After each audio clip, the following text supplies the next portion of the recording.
Olá, meus amores! Permitam-me começar o nosso programa de hoje com uma citação ao próprio compositor que será abordado aqui. Só um minutinho.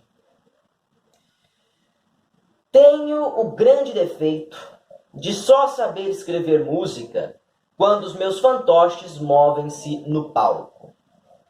Se pudesse ser um sinfonista puro, enganaria o meu tempo e o meu público. Mas, quando nasci, tantos e tantos anos atrás, quase um século, Deus Santo tocou-me com o mindinho e disse-me: escreva para o teatro, mas preste atenção, só para o teatro. E eu segui seu supremo conselho. Bonito, não, gente? Vocês por acaso sabem quem é o dono desta declaração? Trata-se de ninguém mais, ninguém menos do que Giacomo Puccini, o nosso compositor de hoje e também aquele que é considerado o último dos grandes nomes da ópera italiana, que é a ópera mais famosa do mundo. Além disso tudo, Giacomo Puccini é o número 29 entre os volumes de livros CDs desta nossa coleção, que eu mostro sempre para vocês aqui, e nasceu no dia 23 de dezembro de 1858, na pequena cidadezinha de Lucca, na Itália. Aos 9 anos de idade, Puccini inicia seus estudos musicais formais no seminário de San Martino, onde, além de estudante, ele também era cantor do coral. Aos 12 anos de idade, ele se muda de escola. Ele vai para o Instituto Pacini, onde começa a aprender a tocar órgão. Inclusive, foi através do órgão que ele pôde bancar o resto dos seus estudos, porque a família de Puccini não era próspera financeiramente, de modo que ele mesmo teve que se virar para conseguir se formar como músico. Então, ele trabalhava como fazendo manutenção dos órgãos de diversas igrejas da cidade de Lucca e das outras cidades vizinhas. Aos 17 anos, Puccini compõe a sua primeira obra, que é, na verdade, uma peça de música sacra. Como vocês podem perceber, né? Ele começou estudando num seminário. Depois, ele se especializou como tocador de órgão, que é um instrumento que figura em praticamente todas as igrejas, não é verdade? Então, nosso Puccini tinha muita propensão para seguir carreira como compositor de música sacra. Tanto é que eu acabei de dizer que a sua primeira obra, aos 17 anos, foi uma peça de música sacra. Mas, em 1876, aos 18 anos, portanto, Puccini teve uma guinada em sua carreira. E essa guinada foi provocada pela primeira ópera que ele assistiu, a ópera Aida, de Giuseppe Verdi, que já foi trabalhado por nós aqui no nosso programa. Puccini ficou completamente extasiado quando assistiu sua primeira ópera e decidiu naquele momento que era aquilo que ele queria escrever, que ele queria compor, e não a música sacra. Sua primeira ópera estreia no ano de 1884.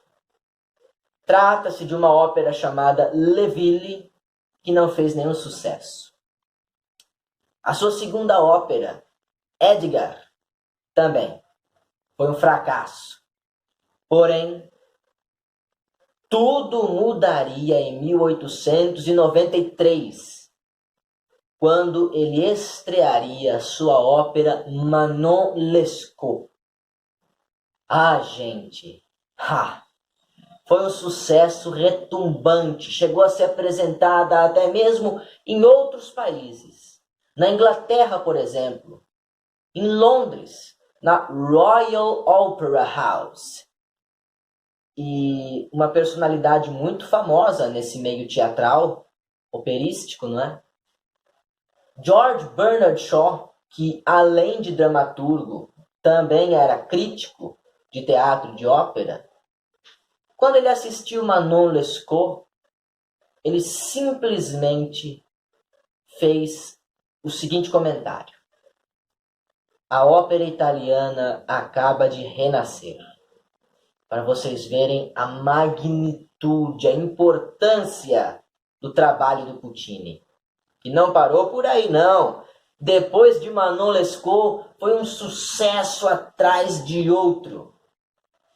E os temas abordados por Puccini em suas óperas são muito pertinentes à sua época. Vejam bem, ele não se prende, embora ele componha na linguagem, no idioma italiano, ele não se prende às temáticas de seu próprio país. La Bohème, a ópera que sucede Manon Lescaut, se passa na França. Depois temos em 1900 a nossa ópera de hoje, a Tosca, que se passa na Itália, tudo bem. Mas, em 1904, nós temos Madame Butterfly, que se passa no Japão. Detalhe, hein? Um Japão que havia sido recentemente colonizado. Não sei se colonizado é uma palavra que se possa utilizar, mas um Japão que havia sido dominado dentro da lógica imperialista pelos Estados Unidos. Então vejam como é pertinente a época, né? Estamos em 1904. Mais tarde, em 1910, temos a ópera A Garota do Oeste, que se passa, minha gente, no Velho Oeste americano, aquele mesmo dos filmes de Bang Bang. Como se o Puccini tivesse sido um precursor dos filmes de faroeste. Vejam só que coisa, hein? Que gênio! Bom, em 1918 temos Janis Kiki, que fez um sucesso gigantesco também. E em 1924, o ano da morte de Giacomo Puccini, aí ele compôs aquela que é a sua obra, a maior de suas obras, o seu magnum opus, Turandot, que se passa a propósito na China e é baseado numa velha lenda chinesa. Mas a gente chega lá. Hoje, como eu já disse, estamos no ano de 1900 e vamos trabalhar com a ópera Tosca. Uma tocha de fogo aqui desceu e um barão de branco apareceu. Não, calma, muito cuidado. Não é tocha de fogo, é Tosca. T-O-S-C-A. Tosca. Que no caso é o nome da protagonista da nossa ópera, a qual, por sua vez, se passa na Itália, conforme eu já disse para vocês, mas não na Itália da contemporaneidade de Puccini, e sim na Itália do ano de 1800. Quer dizer, mais ou menos, né? Porque vamos lembrar que até 1871, com a unificação, não existia Itália.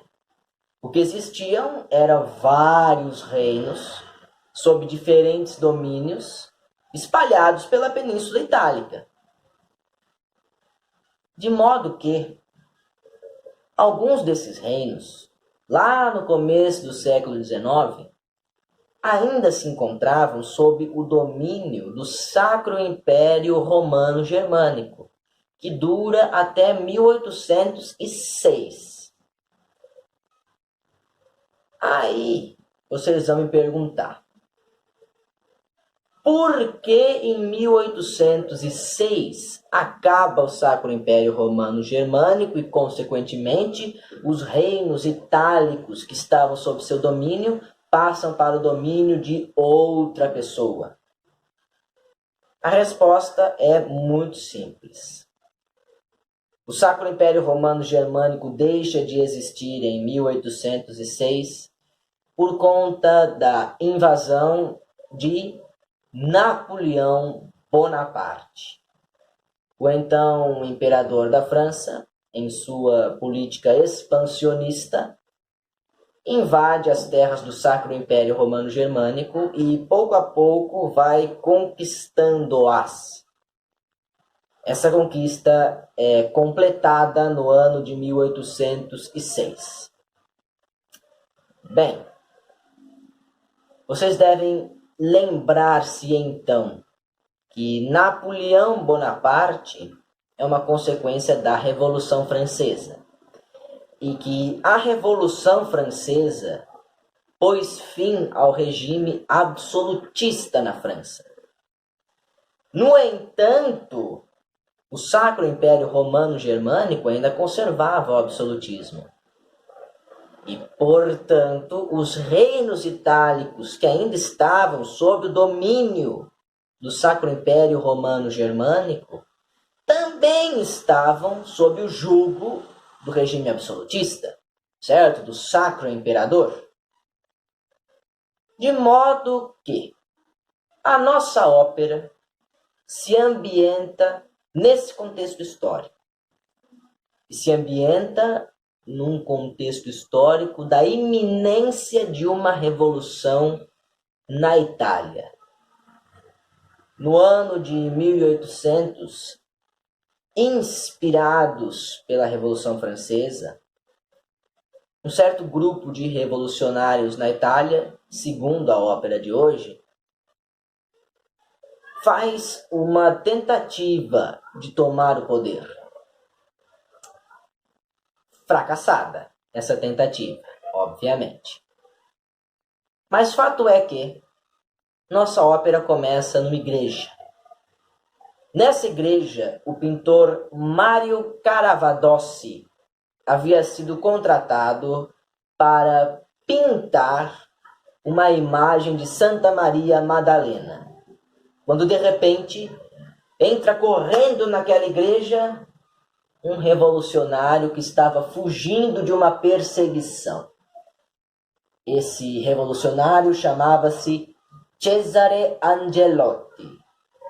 E o nosso pintor, o nosso Mário, acoberta, né? Ele esconde o Angelotti na igreja porque ele também era simpatizante das ideias revolucionárias. Bem, entra na igreja então uma senhorita, uma cantora de ópera, chamada Floria Tosca. Entenderam agora quem é a Tosca protagonista? É ela, é a cantora de ópera. Além disso, ela é namorada do pintor Mario Caravadossi. Eles se encontram, trocam juras de amor e tem ainda uma cena de ciúmes, porque a nossa Floria Tosca, ela observa a imagem de Santa Maria Madalena que está sendo pintada e diz: mas você tinha que pintar essa imagem inspirado em mim. E os olhos dessa santa não são os meus. E daí o Mário Caravadossi, tomado de amores por ela, vai lá e altera os olhos da pintura, de modo que fiquem mais parecidos com o de sua amada. Trata-se de um casal de apaixonados, ou seja, isso inclui Puccini dentro da estética realista da música e não mais do romantismo, embora em diversos momentos de sua obra Puccini trabalhe com temas neorromânticos. Mas, no geral, ele não é um romântico, ele pertence mais ao realismo. De modo que não temos aí uma relação amorosa idealizada, mas sim uma relação amorosa concretizada entre Mário Caravadossi e Floria Tosca. Então, entra na igreja o Barão Scarpia, E adivinhem quem é o Barão Scarpia?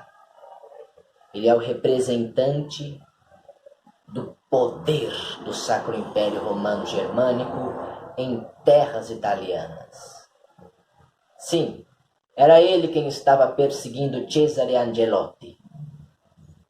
E quando ele conversa com o pintor e com a cantora, pergunta se por acaso Cesare Angelotti passou por ali. Eles dizem não, de jeito nenhum.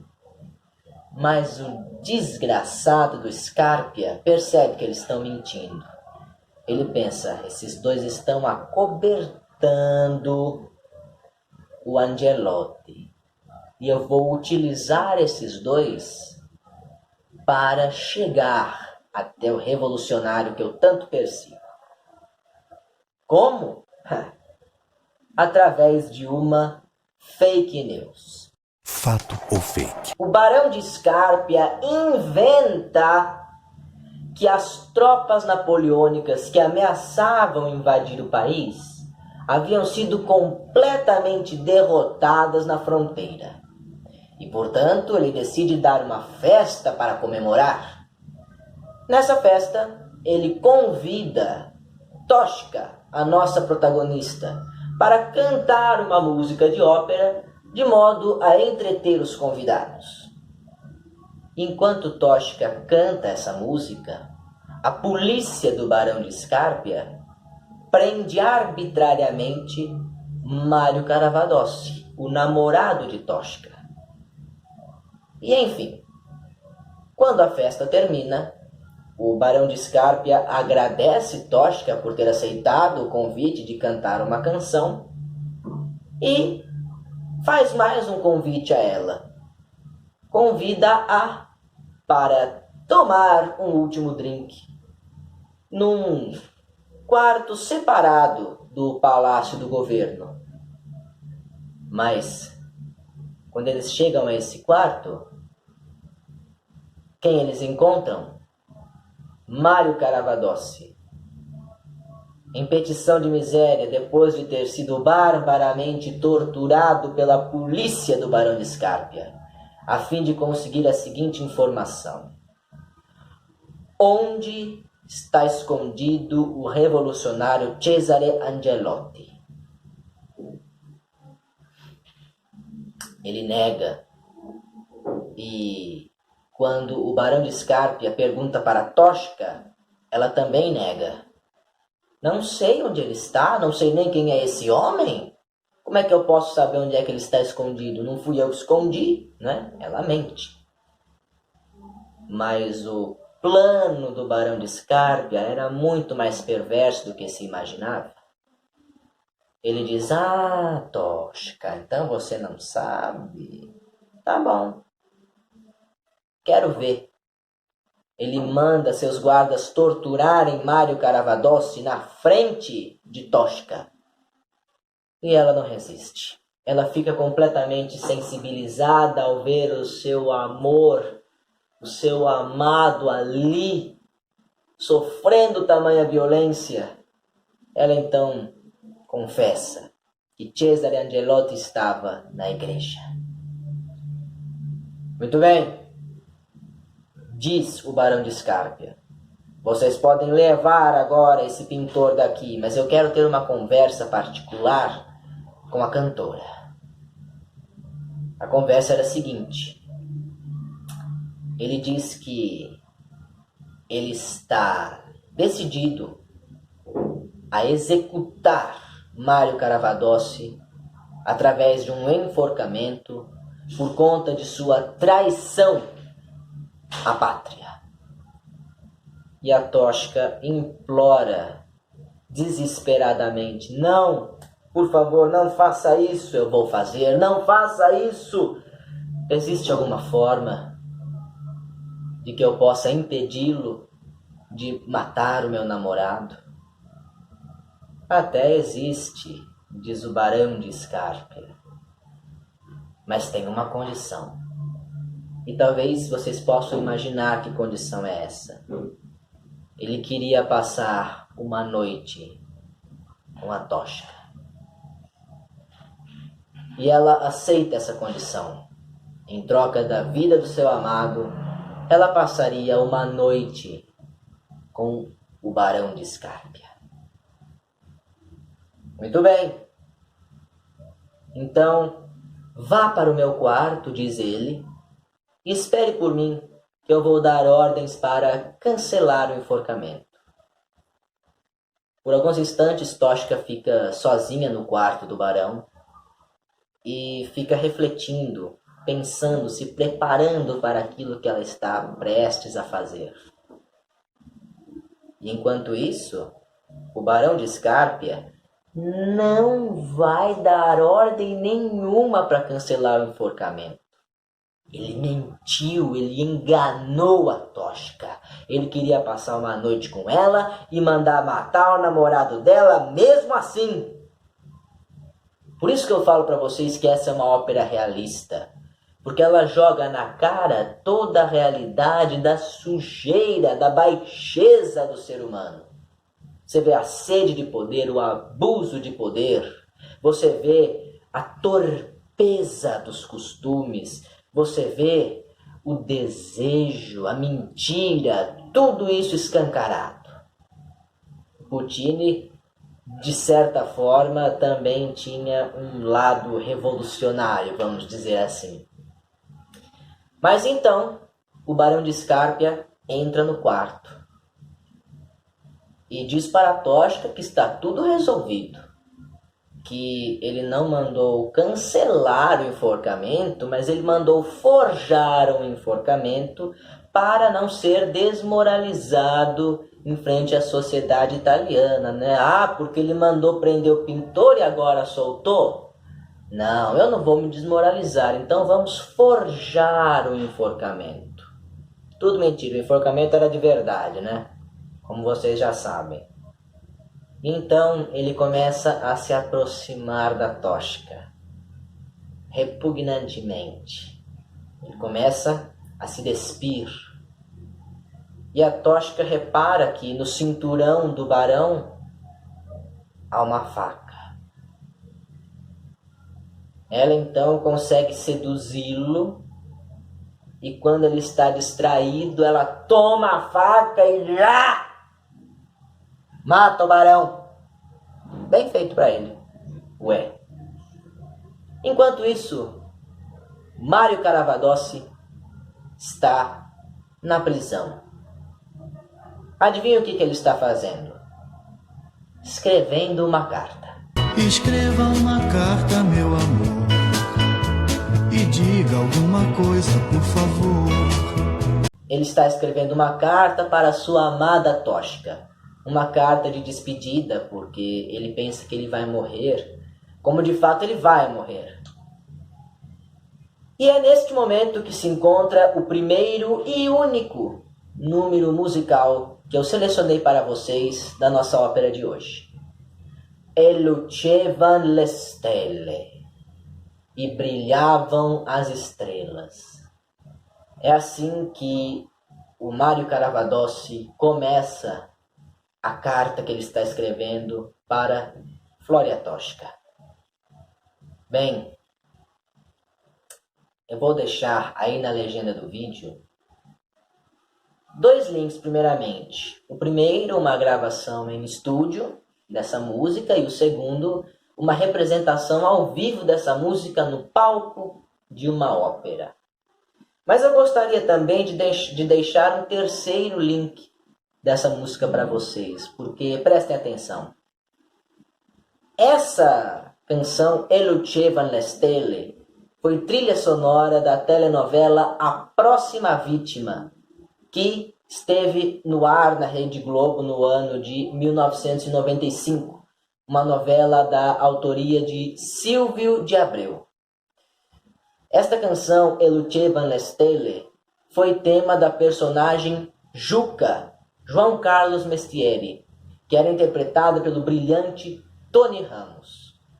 O Juca era um feirante do mercado municipal de São Paulo e ele tinha uma paixão arrebatadora pela pizzaiola, que era sua vizinha, Ana Carvalho, personagem de Susana Vieira.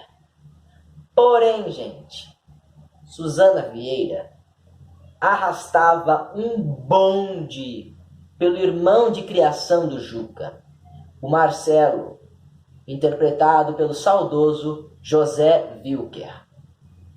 Só que o Marcelo, gente, é um canalha, no sentido literal da palavra. Por quê? Ele era casado, sustentou uma relação extraconjugal com a Ana durante 20 anos, prometendo para ela que um dia ele ia terminar com a esposa e eles ficariam juntos. Teve 3 filhos com a Ana, escondido da esposa oficial dele, lógico.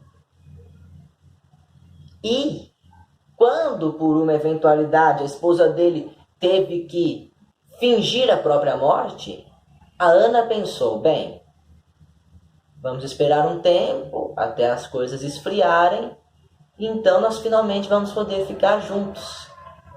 Mas não, porque o Marcelo já não estava mais interessado pela Ana. Ele já tinha arranjado outra amante.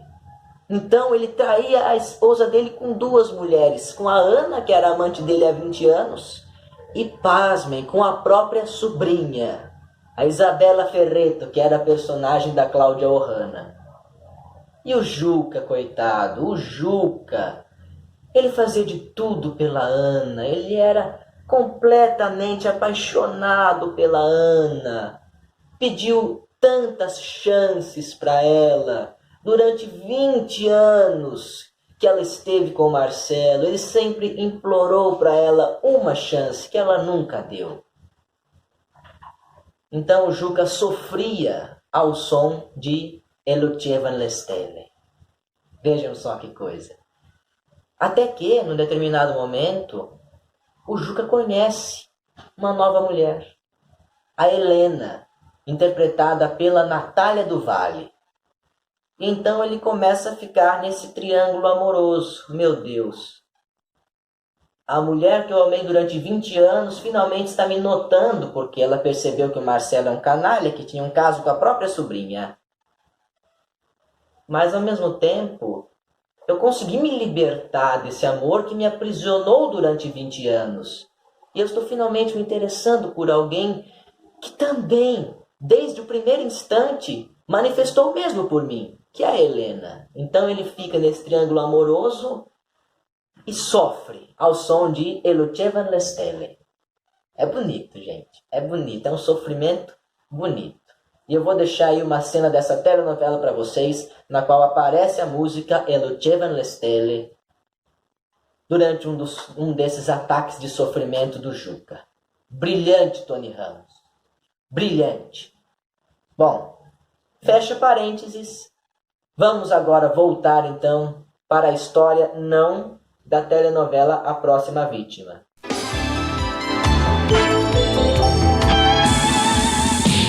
Eu parei no momento em que o Mário Caravadossi estava na prisão, escrevendo uma carta para sua amada Flória Toshka, a qual, por sua vez, depois de matar o Barão de Scarpia, consegue ludibriar a guarda e conversar um pouco com o seu amado pintor. Ela o tranquiliza. Ela diz para ele, meu amor, o barão está morto e o seu enforcamento de amanhã será uma grande farsa.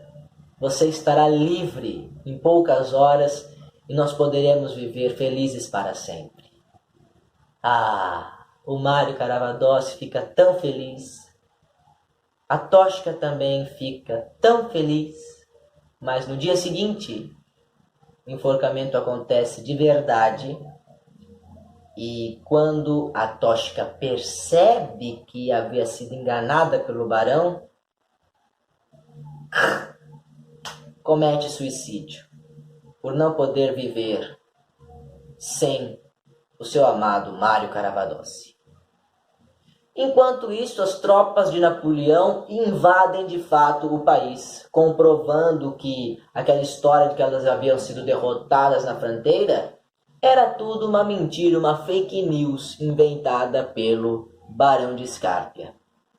Temos aí um final trágico, porém um final realista, como vocês podem perceber, né? Incluindo a nossa ópera dentro das características da estética do realismo. Bom, minha gente, foi isso. Espero que vocês tenham gostado da história e não vou demorar para me despedir, que eu já falei demais. Vocês devem estar de saco cheio de ouvir minha voz. Obrigado pela paciência. Um abraço no coração. Beijos na alma. Lembranças do Emílio. Até semana que vem.